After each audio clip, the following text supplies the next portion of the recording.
So check it out.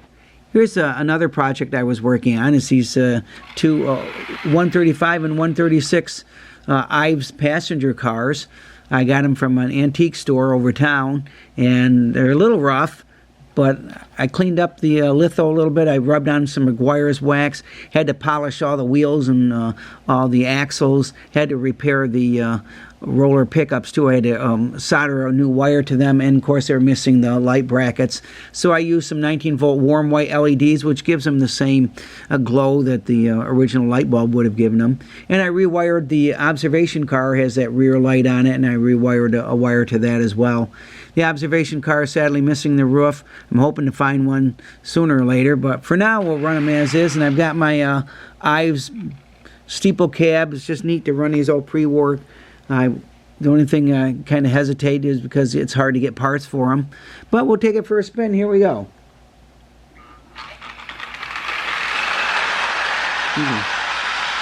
Little steeple cab still runs pretty smooth for what, 1920s when it was made.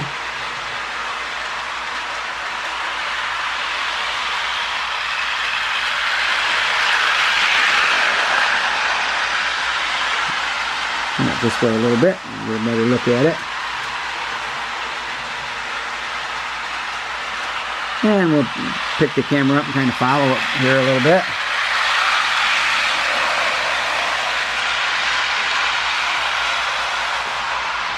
As I said, I'll be a lot happier when I find a new roof for the observation car.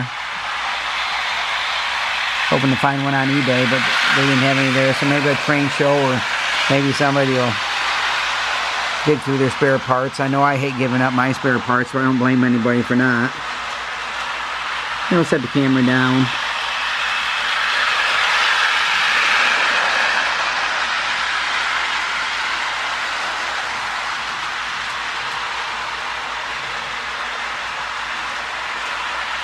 And we'll give it one last lap around.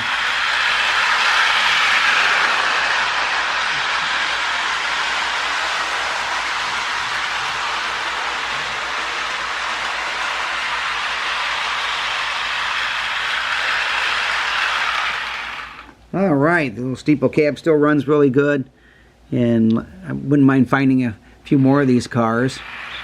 But for now, we'll run these two, and I'm really happy to have them. So thanks again for watching. God bless. Never forget, Jesus is Lord.